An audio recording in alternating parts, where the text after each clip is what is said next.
नमस्कार, मी ऑथर संगीता देवकर. माझ्या या यूट्यूब चॅनलमध्ये तुम्हा सर्वांचं खूप खूप स्वागत आहे. नक्कीच तुम्हाला माझी ही बुलं बुलं या कथा जी सुरू आहे, लघुकथा, त्याचा अगोदरचा पार्ट तुम्हाला नक्कीच आवडला असेल आणि आज आपण त्याचा पुढचा भाग ऐकणार आहोत. अपूर्जा आणि प्रियांशी ही प्रेमकथा सुरू होती. तर अपूर्जाने ही चूक केली आणि त्याची तिला काय शिक्षा मिळणार आहे, या प्रेमाचं तिला काय किंमत मोजावी लागणार आहे, हे आपण पुढच्या भागांमध्ये पाहायचं आहे. तुम्ही चॅनलवर नवीन आला असाल तर नक्की आपल्या चॅनलला सबस्क्राईब करा, लाईक करा आणि जास्तीत जास्त व्हिडिओ शेअर करा. तुम्ही चॅनलला सबस्क्राईबचं ते बेल आयकॉन क्लिक केलं तरच तुम्हाला नोटिफिकेशन मिळणार आहे. म्हणजेच कथेचे पुढचे भाग आले की त्याचं नोटिफिकेशन लवकरच पहिल्यांदा तुम्हाला मिळेल आणि कथा तुम्हाला पुढेही ऐकायला मिळेल. कथा कशी वाटते हे नक्कीच मला कमेंटमध्ये नक्की सांगा. तर आपण पुढे पाहत आहोत भुलभुलैयाचा हा पुढचा भाग. तर मागे ज्या भागात आपण जिथे थांबलो होतो, प्रियांश आणि अपूर्जा फिजिकली एकत्र आले होते, तिथंपासून आपण तिथून आता पुढे आपण ही कथा ऐकणार आहोत. तर गाण्याचे सूर आणि अपूर्जा प्रियांशच्या प्रणयाचे सूर आता एकमेकात मिसळून गेले होते. बऱ्याच वेळाने दोघे शांत झाले. अपू, हमने गलत तो नहीं किया? प्रियांशने तिला विचारले. तसे अपूर्जा त्याच्या छातीवर डोकं टेकून म्हणाली, नहीं प्रियांश, मैं सच में तुम्हें चाहती हूँ और ये सब मेरी मर्जी से हुआ है. मग तो तिच्या केसातून हात फिरवत राहिला. तशी अपूर्जाने त्याला अजूनच घट्ट मिठी मारली. प्रियांश, ऐसे ही मुझे हमेशा साथ दोगे क्या? मैं बहुत अकेली हूँ, आई नीड यू प्रियांश. अपूर्जा त्याच्या नजरेत बघत म्हणाली. आई नो अपू, तुम जब भी मुझसे मिलने आती थी तो मैंने ये महसूस किया है कि तुम अकेली हो. तुम्हें एक साथी की ज़रूरत है, पर तुम तो शादीशुदा हो अपू. और प्रियांश बोलत होता की त्याला मध्येच टोकत अपूर्जा म्हणाली, प्रियांश, मैं शादीशुदा होके भी अकेली हूँ. मेरी बातें सुनने के लिए कोई नहीं है. मेरा अकेलेपन दूर करने के लिए कोई नहीं है. मेरे हस्बैंड को मेरी ज़रा भी परवाह नहीं. उसकी मर्जी से हम में सेक्स होता है, लेकिन मुझे क्या चाहिए ये वो कभी समझ नहीं पाया. पैसा, शोहरत, इसके अलावा भी एक ज़िंदगी होती है, ये उसे पता भी नहीं है. मैं अपनी ज़िंदगी से ऊब गई हूँ प्रियांश, इसलिए तुम्हारी तरफ खिंची चली आई हूँ. अपूर्जा म्हणाली, अपू, मैं हमेशा तुम्हारा साथ दूंगा. ओके, असे म्हणत प्रियांशने पुन्हा एकदा तिला दीर्घ किस घेतले तिथे. चलो अपू, आज बुटीक नहीं जाना क्या? त्याने विचारले. ना, आज मन नहीं करता प्रियांश. तुम्हारी बाहों में एक सुकून है, बस ऐसे ही तुम्हारी बाहों में पड़े रहने का मन कर रहा है, अपू म्हणाली. पर अपू, मुझे एक काम है, जाना पड़ेगा, प्रियांश म्हणाला. मग अपूर्जा त्याच्यापासून बाजूला झाले. सच में काम है क्या प्रियांश? तिने विचारले. हां, शाम को मिलते हैं ना अपू, ओके, प्रियांश तिच्यापासून दूर होत म्हणाला. अपूर्जाने मग आपले कपडे ठीकठाक केले. पर्समधून कंगवा काढून केस पुन्हा विंचरले. इकडे प्रियांश बेडरूममध्ये जाऊन तयार होत होता. अपूर्जाने लिपस्टिक काढून पुन्हा एकदा आपल्या ओठांवर फिरवली. तसे मागून येऊन प्रियांशने तिला आपल्या हातांचा विळखा घातला. तिच्या हातातील छोट्या आरशात बघत तो म्हणाला, अपू, यू आर सो स्वीट. आणि त्याने तिला गालावर किस केले. प्रियांश, तुम ऐसे ही मुझे प्यार करते रहोगे तो मैं सच में पागल हो जाऊंगी, अपूर्जा म्हणाली.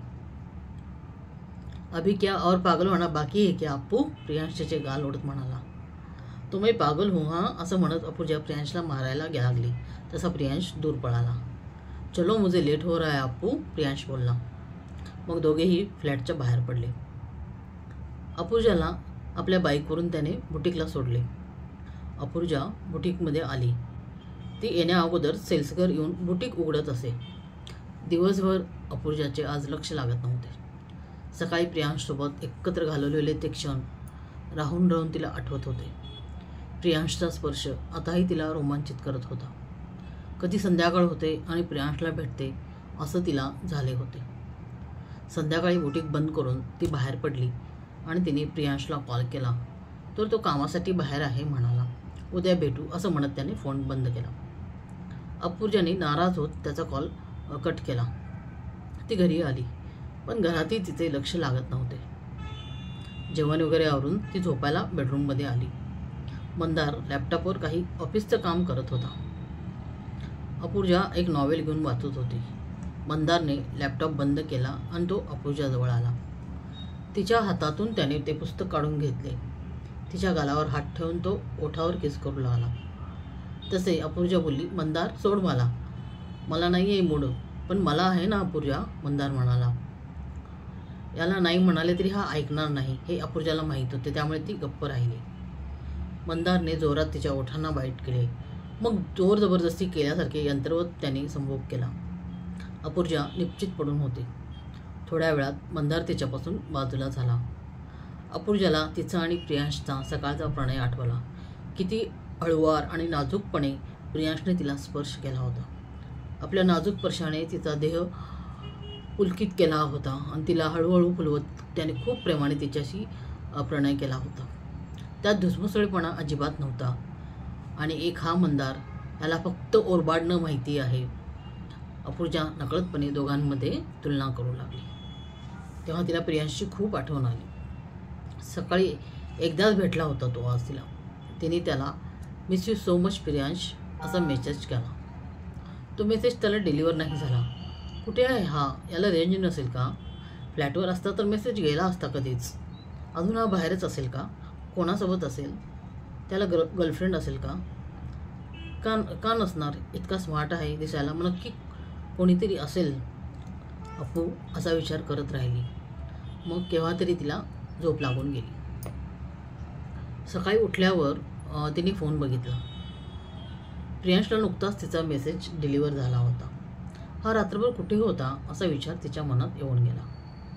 सकाळचे सगळे काम आवरून मंदार ऑफिसला गेल्यावर अपूर्जा बुटीकला येत असे. ती छान तयार झाली. आजही अगोदर प्रियांशकडे जाऊ मग नंतर बुटीकला जाऊ असा तिने विचार केला. कॅबने ती प्रियांशकडे आली. फ्लॅटजवळ येऊन तिने बेल वाजवली. 2-3 वेळा बेल वाजवली. मग प्रियांश दार उघडायला आला. डोळे चोळत त्याने दार उघडले. अरे अप्पू तुम? त्याने तिला बघून विचारले. क्यों, मैं नहीं आ सकती क्या? अपूर्जाने विचारले. अरे ऐसे नहीं, तुमने कॉल नहीं किया ना, सो आ जाओ अंदर आओ, प्रियांश बाजूला होत म्हणाला. प्रियांशचे डोळे लाल दिसत होते. प्रियांश तुम सो रहे थे क्या? तिने विचारले. हाँ अप्पू, रात को लेट आया मैं, त्याने सांगितले. कहा थे तुम प्रियांश? मैंने तुम्हें मैसेज किया था, उसका रिप्लाई भी नहीं दिया. अपूर्जा रागातच बोली. अप्पू मैं फ्रेंड के घर था, ऑफिस का एक प्रोजेक्ट का काम था, अर्जेंट था, तो रात भर उसी काम में था मैंने फ़ोन देखा ही नहीं, वहाँ रेंज भी कम थी, प्रियांश ने सांगितले. अप्पू काही बोलली नाही. तसा प्रियांश तिच्या जवळ आला. अप्पू गुस्सा हो क्या? आय एम सॉरी म्हणत त्याने आपले हात तिच्या गळ्यात टाकले.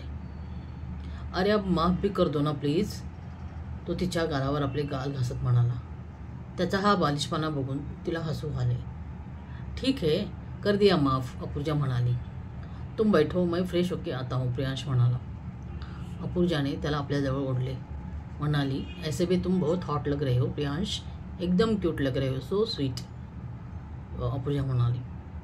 ओ रियली प्रियांश, तिच्या नजरेला नजर देत तो म्हणाला. हाँ सच में, अपूर्जा म्हणाली.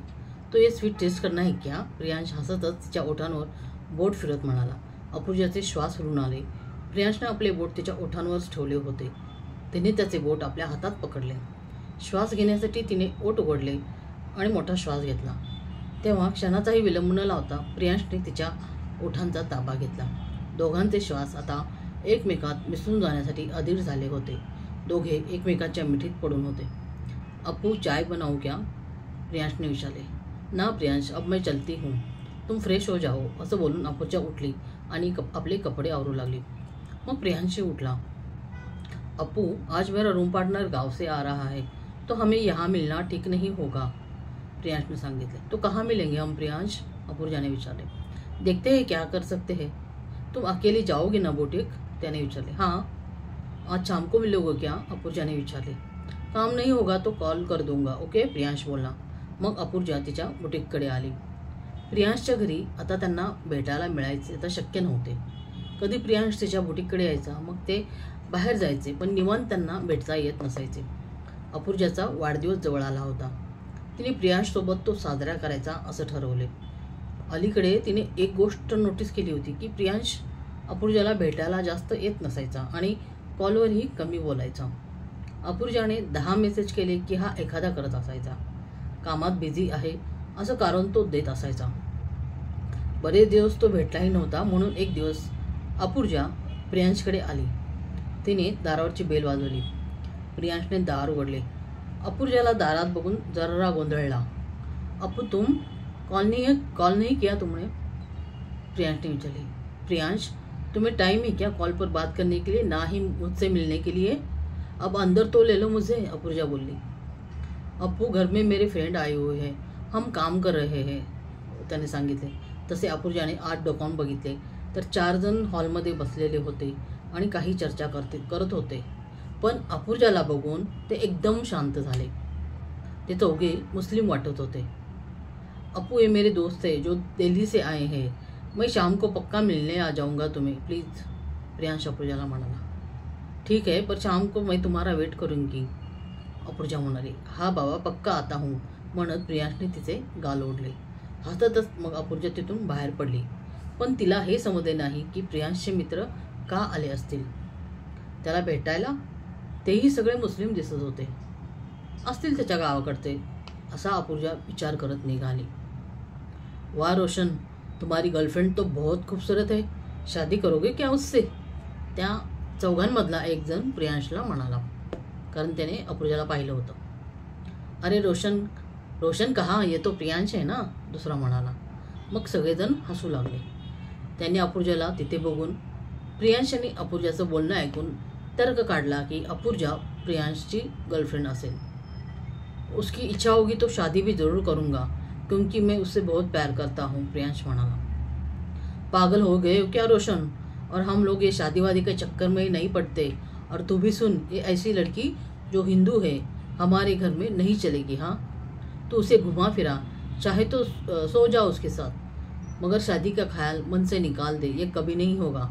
त्यातला एक जण म्हणाला, त्या दोघांपैकी एक जण म्हणाला. पर भैया वो मेरे पर ऊपर बहुत भरोसा करती है और सच्चे मन से प्यार भी करती है. अपनी ज़िंदगी से परेशान है वो, प्रियांश ने सांगितले. तो क्या तू उसका मसीहा बनने चला है क्या? यहाँ रह के तू अपना काम छोड़ के प्यार के झमेले में पड़ेगा. तो सुन, तू हमारे साथ वापस चल. तो पुन्हा बोलला जो माणूस होता चौघांमधला आहे की तो प्रियांशचा भाऊ होता. नहीं भैया, मैं आपके साथ नहीं आ सकता. तो जल्द से जल्द यहाँ काम कर और निकल पड़, समझे क्या? तो माणूस प्रियांशला ओरडला. प्रियांश गॅलरीत जाऊन उभा राहिला. सुन रोशन भाईजान, ठीक बोल रहे हैं, तू अपूर्जा की जिंदगी से निकल जा. वो बेचारी तुम्हारा असली रूप देखेगी तो मर जाएगी. प्रियांशचा कझिन होता जो त्याच्यासोबत इथे राहत होता, तो त्याला म्हणाला. वो दिल की बहुत अच्छी है, सच में प्यार करती है मुझसे, मैं कैसे धोखा दूँ, प्रियांश म्हणाला. रोशन, कल उसे पता चलेगा तो कोई दिल्ली का प्रियांश नहीं है, तू एक कश्मीरी लड़का है जो अपनी धर्म की लड़ाई में एक आतंकवादी संगठन से जुड़ा है. तो उसके दिल पे क्या बीतेगी जरा सोच. क्या वो जिंदा रहेगी? एक आतंकवादी से प्यार करके अपना सब कुछ लौटा के क्या वो अपनी नज़र में उठ पाएगी? त्या भावाने त्याला प्रियांशला सांगितले. मुझे कुछ नहीं समझ आता पर मेरा प्यार सच्चा है, प्रियांश म्हणाला. तो ठीक है, भूल जा जो तेरी फैमिली के साथ हुआ, भूल जा वो बॉम्ब ब्लास्ट जिसमें तेरे माँ बाप को जला डाला, तो भाऊ म्हणाला. तेव्हा प्रियांशचे डोळे पाण्याने भरले होते. त्या धूसर नजरेसमोर त्याचे आईबाबा जळलेल्या अवस्थेत दिसत होते. प्रियांश एकदम उदास झाला होता. अचानक अपूर्जा त्याच्या आयुष्यात आली आणि त्याच्यावर प्रेम करू लागली. तिच्या नजरेत त्याच्याबद्दलचा विश्वास प्रियांशला नेहमी दिसायचा.